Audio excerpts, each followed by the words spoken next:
You see, I've had this problem. I keep waking up in this country.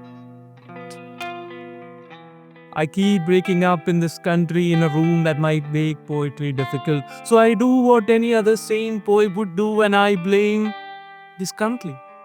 Here, ennui wraps around you like a spout, and its seemingly perpetual winter drowned in a coldness that does not seem to end. Poetry is the last thing on your mind.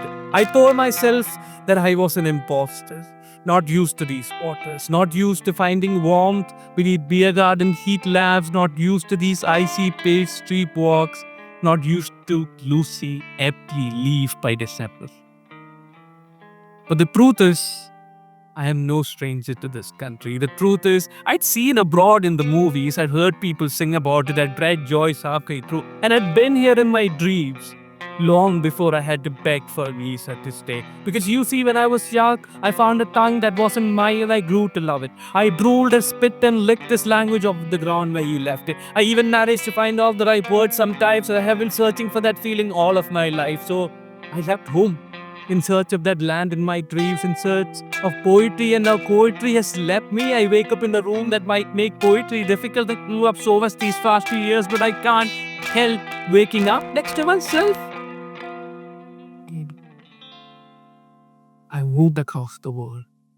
I smoked like I was the fire. I drank the night away like you said in your songs, and yet every morning there I am. So I told myself, maybe this country wasn't the problem. Maybe the problem is that I wasn't poet enough. Here I was blaming the world for having to grow up. Here I was screaming at the words to mean something, but I have learned that the words will forever hold their signs, that I must breathe meaning into them.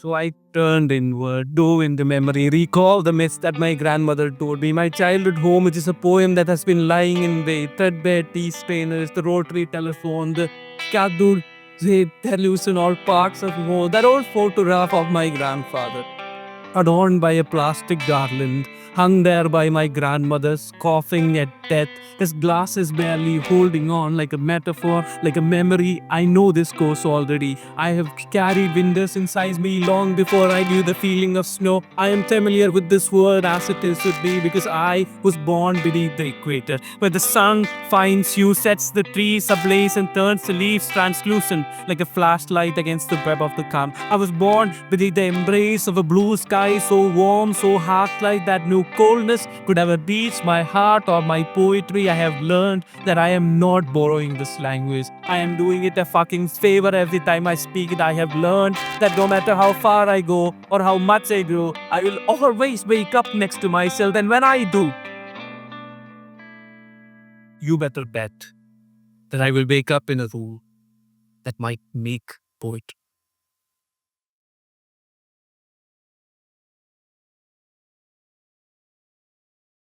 Thank you for watching this video. If you enjoyed it, then please help us share it with more people by clicking the like button down below.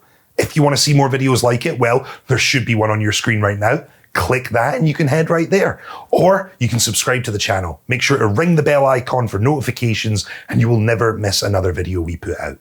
If that's not enough for you, well, good news. We have over 50 full-length Loud Poet shows that you can get access to, either by joining us over on the Patreon page or by becoming a member right here on YouTube. All you need to do is click the join button down below. Thank you for watching, and we will see you again next time.